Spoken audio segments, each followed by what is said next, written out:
Berlin never sleeps, just closes its eyes between beats. At 2 in the morning, the Warschauer Brücke hums like a power line. Neon bleeds down wet cobblestones, and the Spree exhales cold air through the tunnel's throat. Under the arch, a woman plays her violin. Her name is Mira, and the echo is her only listener. The sound isn't perfect. It trembles, wild, urgent. Notes scatter like rain across stone. She's playing for the ache in her chest, the one that keeps her fingers warm. Every draw of the bow feels like a question she doesn't want answered. Then a man's voice interrupts, low and rough. That sounds like sirens in a snowstorm. She turns, startled. He stands just inside the yellow pool of light. A firefighter jacket half-zipped, reflective stripe catching the night. His name tag says Leon. His smile looks like it's learning how to exist again. Sirens are romantic to you? She asks, brow arched. Only when nobody's bleeding. He shoves his hands into his pockets. You play like you mean to set something on fire. She tucks the violin under her arm. Maybe I do. Play me one you don't owe anyone. She should tell him to leave, but the way he says it, soft, not demanding, pulls something loose. She lifts the violin again. This time, the song is quieter, closer to breathing than melody.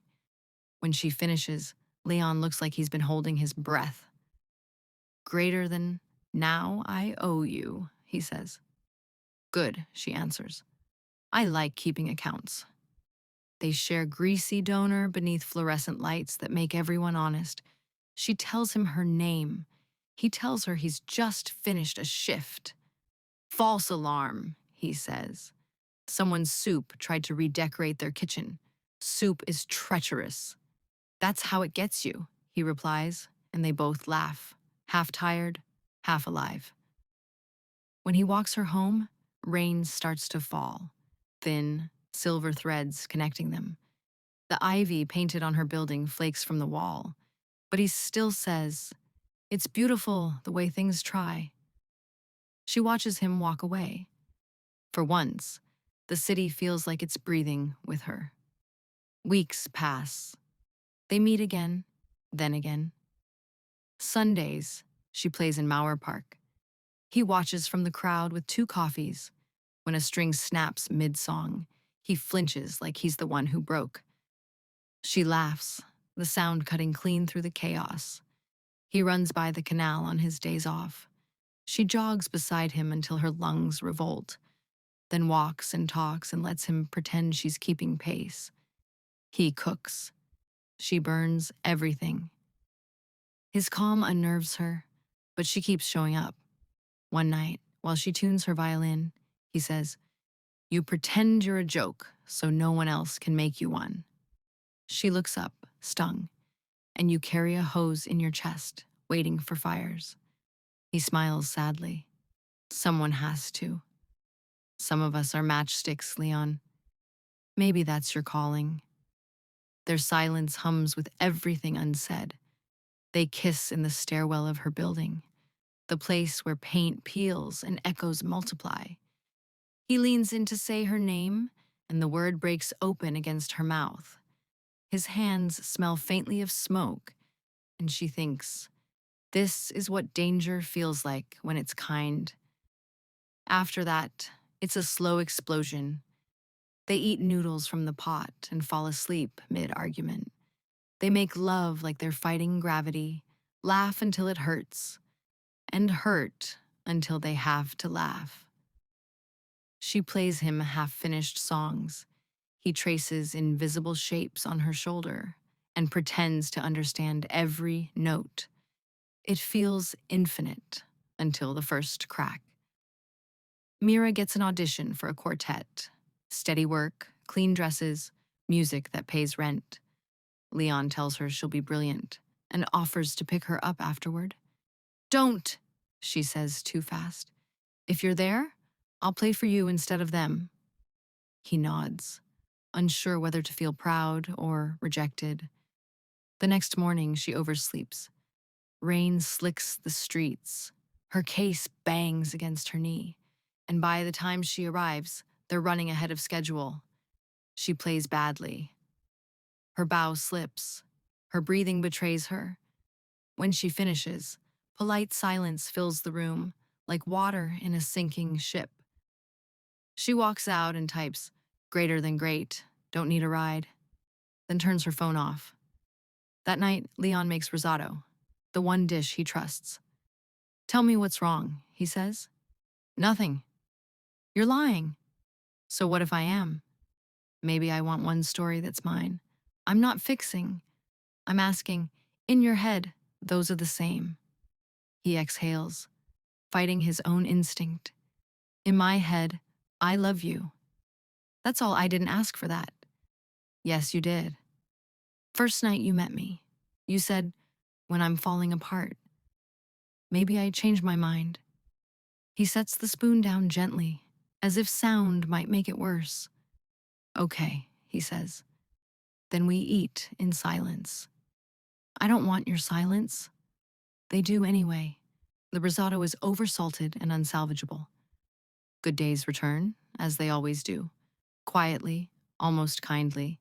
They laugh, touch, try again.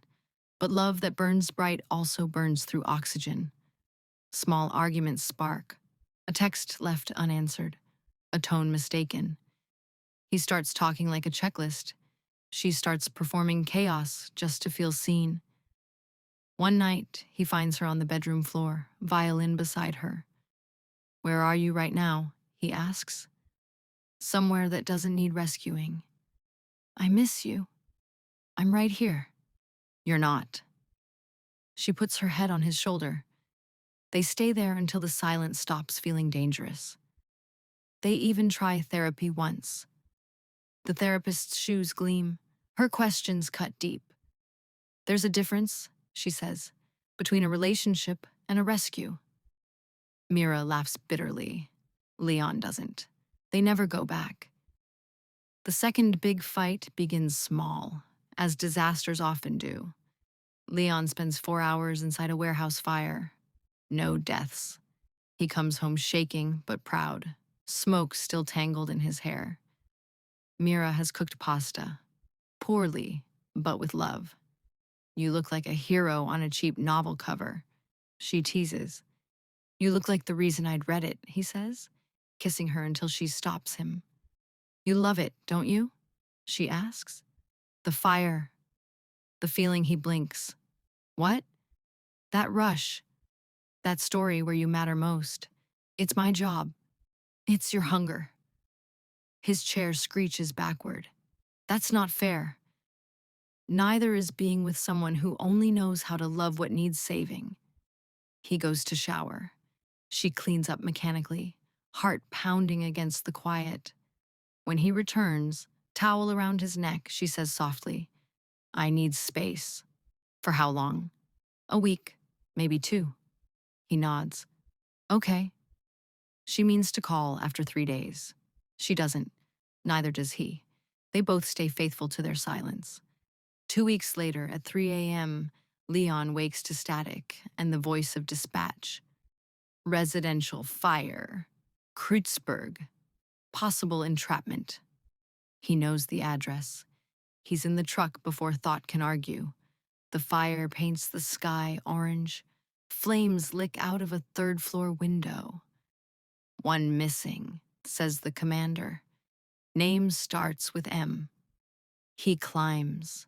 The smoke greets him like an old friend. He finds an old woman, Mira's landlady, half conscious in a room that hasn't yet learned to panic. He carries her out. "Mira?" He gasps to a woman on the street. It's Lotta, Mira's best friend. "She's not home," Lotta yells. "She's safe." The world narrows, then widens again. Leon feels something inside him uncoil and collapse. By dawn, he's sitting outside the station, face gray with ash. He texts, "Greater than are you safe? Please." Hours later, greater than yes. At Lotta's. "Thank you." He types, greater than your building. She answers, I know. He deletes 7 other messages and sends only greater than, can I bring your spare bow? Okay. They meet by the canal. Morning light spills like mercy across the water. Mira wears a hat too big for her face. He looks smaller without his uniform. I was there, he says. I know. I didn't go in for heroics, he blurts. I went because my list told me to, because I heard your name and forgot the list. She nods. You saved Frau Kruger. She says you carried her like a sack of potatoes with a heart. He almost smiles. High praise. I'm sorry, she says, for the things I said, for not letting you love me the way you knew how. I'm sorry for thinking fixing was the same as love. They stand a meter apart, caught between apology and hope. I'm trying to stop using falling apart as proof, she whispers. I'm trying to stop needing fire as evidence. I don't want to be your oxygen. What then? The rain, she says. Or the roof. He exhales. Can we try again? Quieter this time? Less arson, she agrees. They walk until words run out, and for once, that feels like enough. Ordinary life begins like a cautious dawn. They build rules, small and imperfect. When Mira feels herself spiral, she says, top of the slide. Leon asks, want help, or should I wait at the bottom? Sometimes she says, wait. Sometimes she doesn't slide at all. When Leon feels the urge to fix, he says, I'm getting the toolbox. Sometimes she lets him. Sometimes she says, just watch the broken thing with me. They laugh at their own code words, but they keep them sacred. Therapy resumes, separately first, then together. The therapist says, you don't need to use a hammer on a moth. They write it on the fridge until the station dog eats the paper. Months later, Mira plays again at Mauer Park. The city hums under sunshine. Leon watches from the edge, coffee in hand. She plays a song she's never written down, a melody made of mistakes and mending. He smiles when she hits a wrong note. She smiles back. Afterward, they walk the canal. At the stairs to the U-Bahn, he stops. Greater than marry me, he says softly. Not now. Someday. If we can promise not to set fires just to feel warm. She looks at him. The world folds inward like a held breath. Yes, she says. Someday. Okay, he answers, and it's the calmest word in the world. That night, they sit in their small kitchen, the window cracked open to let the city sing. He writes a list on a napkin and slides it across the table. Things we do when nothing's on fire. Eat soup even when it's safe. Tell the truth before it grows teeth. Make music no one asked for. Sit together when the world breaks. Keep a bucket by the door, just in case. Let the rain work, warm without burning. She folds the napkin and tucks it into her violin case. Come home, he says. I already am, she whispers. Later in bed, the city murmurs outside. Tram bells, a siren far away, someone laughing under a window. Mira traces a scar on Leon's shoulder. How'd you get this? Stupidly, he says. Then smartly, I let someone stitch it. She kisses it. That's how I want us to be. Stupid, then smart. He laughs quietly. Deal. The night exhales. Their breaths find rhythm. Sleep comes like a friend, not a thief. And in the tunnel under the bridge, where it all began, the echo still waits for anyone brave enough to play one honest note and let it come back changed. If you enjoyed this story, please like, share, and subscribe. Your support keeps these love stories alive, one note, one heartbeat, and one echo at a time.